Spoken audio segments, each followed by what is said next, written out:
Hello, welcome to another video. I'm Luke, and in this video I'm going to show you how the electrics work in our van.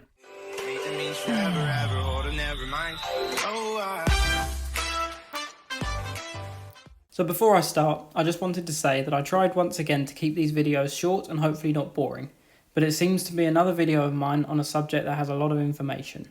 So I've tried to balance giving you as much information as possible with a relatively short video. If there is anything I've missed or that's not clear, please feel free to drop a comment below. I've also listed as many as I could find of the products that we used in our van in the description, so you can see prices or get more information. Thanks again, let's get started with the video. So when we were converting our van, one of the first things that we knew is that we wanted to set it up to be a complete off-grid camper. And what we mean by that is we didn't intend to spend any time in places like campsites where you just plug the van in and you pay for electricity. We also didn't want to run off of something like a generator because we didn't know where we were going to be or what neighbours we would have, and we didn't want something noisy to constantly be on in the background. So solar power was the obvious choice in terms of how we were going to get electricity in the van. Trying to calculate exactly how many watts of solar panels we needed to put on the roof and how many amp hours and what batteries to get was not the easiest thing to try and calculate. But I hope that if you're in that same situation we were, I hope this video helps you work out roughly what you might need if you're thinking about doing a van or an off-grid conversion yourself. So after deciding we were going to use solar power, we initially decided that we would need between 200 and 300 watts of solar power on the roof and around 400 amp hours of storage capacity in our batteries. Now, if I'm perfectly honest, probably around the 300 watts was a more accurate guess as to how many watts we would require, as initially we just got 200 watts of flexible solar panels that we fixed to the roof. The couple of issues that we faced here, if like us you got flexible panels because the roof was not flat, and obviously that way they match the shape of your roof, the problem with this is the panel sits directly on the roof, which means there's no ventilation. And as silly as it might sound, solar panels actually need ventilation. They're not designed to get too hot. And the more the panel itself heats up, the less efficient they become. So my advice to you, if you've not got to the point where you're installing the panels yet, if you're going to get flexible panels, somehow try and find a way to raise them off the roof and allow them to have some ventilation that can run underneath the panel and keep them cool, and you'll get a lot more energy out of those same panels. But we didn't know this when we put the panels on the roof, so we stuck the panels to the roof and we found out that in cooler weather, especially while we were in England with the van, when the sun was on them, it didn't get hot enough to really heat the panels up, and they were perfect and they gave us a lot of electricity. When we got to Spain, and especially when we started to get into June and July, the heat was so hot from the sun that the 200 watt of panels were not delivering anywhere near as much heat as they should, because of the fact that they were overheating. So initially the thing that I assumed we needed was more power. So instead of taking the panels off and finding a way to make them more efficient by giving them more ventilation, etc., we just bought another 150 watt panel that went at the back of the van on the roof. This panel was a fixed panel, which meant that it had the aluminium frame around the edge, which raised it up off of the roof of the van and allowed airflow to run underneath, which gave it the cooling that it needed to make it a lot more efficient. The other thing that we did, being a fixed panel, we allowed it to be tilted so the panel can face the sun. This ended up being our saviour. To be honest, if you're thinking of doing solar, I would highly recommend either investing in or creating yourself some way to tilt your solar panel. Just to be able to tilt the panel up. One, it keeps it a lot cooler because then you've got full ventilation underneath it, so it's already more efficient. But just being able to point it towards the sun makes a huge difference. And obviously, if you need your electricity first thing in the morning, it means that you can tilt the panel up so you're getting the sun just as it rises, so you're getting more sun hours during the day. And obviously the same thing at night. Most people with solar energy and batteries will know that feeling overnight of not being able to use the lights or the electric or something because they don't want their batteries to run too low or run out of electricity overnight. So to be able to tilt your panel up towards sunset and to get an extra hour or so of energy and make sure your batteries are topped up before you go into the night. So to be able to get those extra few hours of sun hours on your panels is really, really important, especially during the winter months or if you're in a place that has limited sun. So in total we ended up with two 100 watt flexible panels at the front of the van stuck to the roof, and one 150 watt fixed panel that can be tilted towards the sun. So 350 watts in total of solar energy on the roof. Those panels are all wired in parallel, meaning that all of the positives are joined together and all the negatives are joined together that go into the solar charge controller. This made the most sense for us.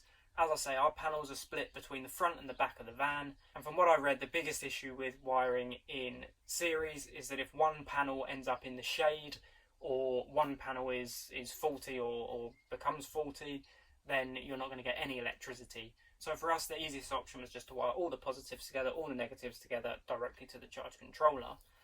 The charge controller then goes into 4 110 amp hour AGM batteries. They're maintenance free, and AGM was pretty much the best option at the time. Depending on when you're watching this video, AGM may not be the best choice anymore, but it still works really great for us. So in total we have 440 amp hours. As we said, we run everything off of electric except for the gas-fired hob. So for us, 440 amp hours is pretty much the perfect amount.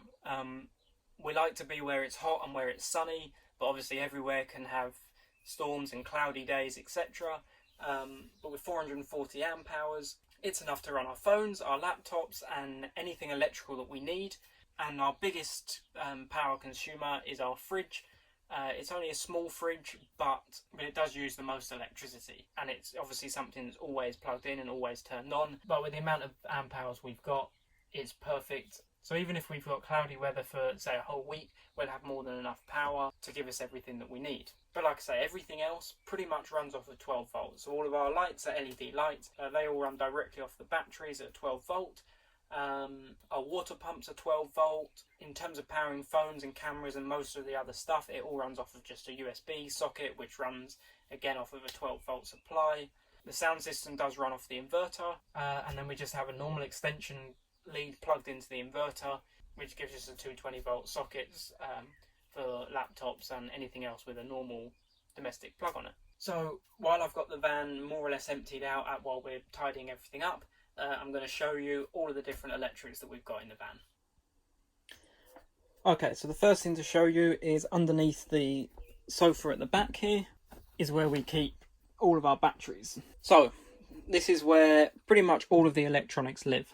So in this cupboard, solar charge controller. It's not a particularly expensive one. I think it was about 40 or 50 euros off of Amazon. We're on a bit of a cloudy day, but as you can see, we are pretty much fully charged at 14.2. I can give you a better reading here. So on this charge controller, you can cycle through, so it gives you the temperature inside the van or the temperature at the controller here. It shows you how many amps you've got coming in, probably because the batteries are completely full. So it's not going to let any more charge come in. I've got nothing on at the moment, so there's nothing going out. This display though doesn't include what goes through the inverter. Anything that's powered on 12 volt will come up on here, and it'll show you the amps that are coming out of the 12 volt supply, which is basically this feed here. But it won't show you anything that's coming off of the inverter. It gives you how many amp hours it's accumulated since it was last reset, and how many amp hours it's used since it was last reset, and then any error codes. So, excuse the dust, but here are our 410 amp hour AGM batteries. They've been wired in to 2 contact points. So we've got 1 point for the negative here, and on the other side 1 point for all of the positive cables. I've then got the same length cables that run off of those contact points to each of the 4 batteries. So our solar panels come into the solar charge controller here, and then from the solar charge controller the wires come off and over into the batteries. Then from the batteries we've got the cables that come round and into the inverter, which is sitting on the end here. Then from this inverter we've got one standard UK plug as the connection that runs out of here and then into this fuse box on the end here. This has got 2 fuses in it, or this has got 2 trips in it. One of these goes off directly to the fridge, and one of them goes off to another power point on the other side of the van. The next thing that we have is the 12 volt fuse board. So this is the connection on the output of the charge controller that comes from the charge controller into this fuse box. So we've got the lights, we've got the extractor fan for the kitchen, we've got the stereo and the driver accessories at the front, which is basically some USB power ports. We've got the kitchen light and then the water pumps. So everything's wired individually, so if for whatever reason I just need to do a bit of work on one or two things, I can just individually cut the power to any of them.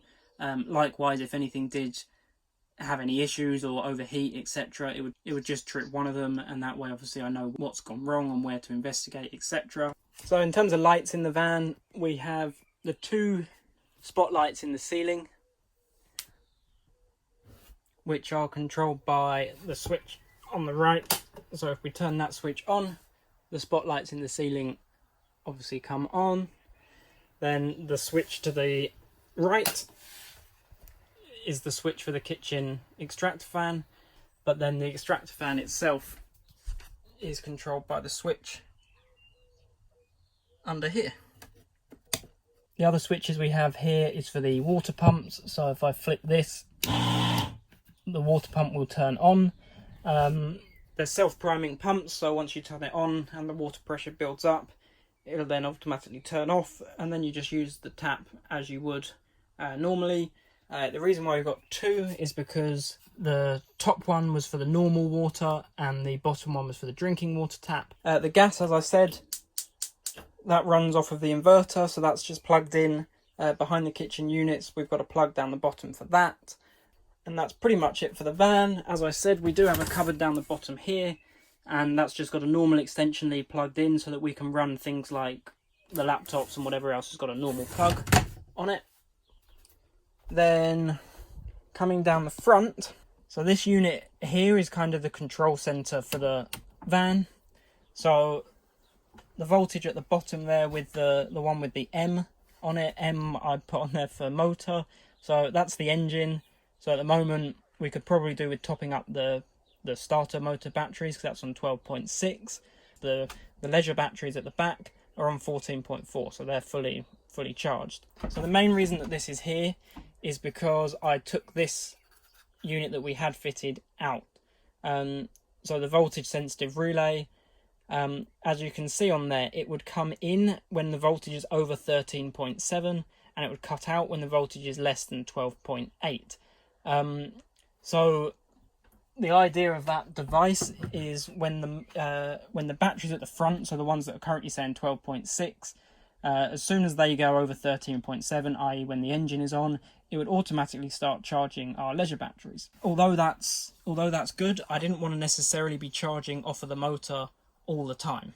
Like I say, right now our leisure batteries are full, so if I turn the engine on, automatically it would be charging all of the batteries. Obviously the batteries at the back don't need any more charge because they're fully charged from the panel, so I'd rather just focus and give the alternator less work by just charging the batteries at the front. So instead of having that relay, we simply have this switch here. So when I turn this switch like this, that, as you can see from the solar panels, this is now charging the battery, the starter battery at the front of the van. That to me is just an easier way for me to manage it and for me to have full control of what batteries are charging and when. So the other devices at the front, one here is just the Bluetooth receiver for the stereo. So it just has volume on the side, skip the tracks, etc. on the other side. The orange switch that you can see down here is to turn on the sound system. So the subwoofer sits under the seat here, and that subwoofer powers the speakers up the top, the speakers down the side, and the two speakers in the back corner here and here. I cannot believe I forgot to film our cinema setup, as obviously that runs off the electrics.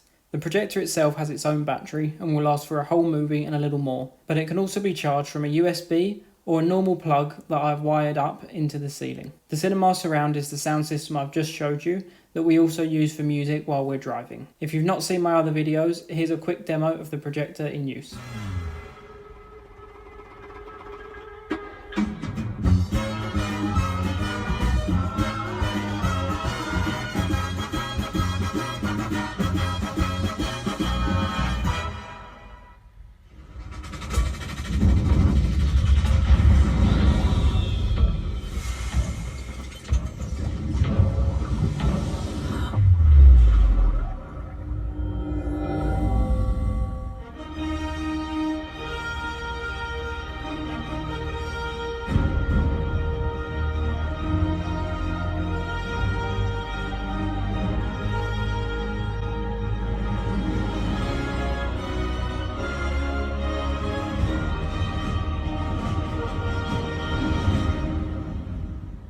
think and hope that must be everything to do with our electric system in the van.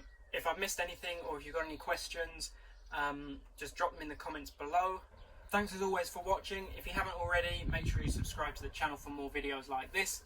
And if you like this video, please give it a thumbs up. So thanks again for watching, and I'll see you in the next video.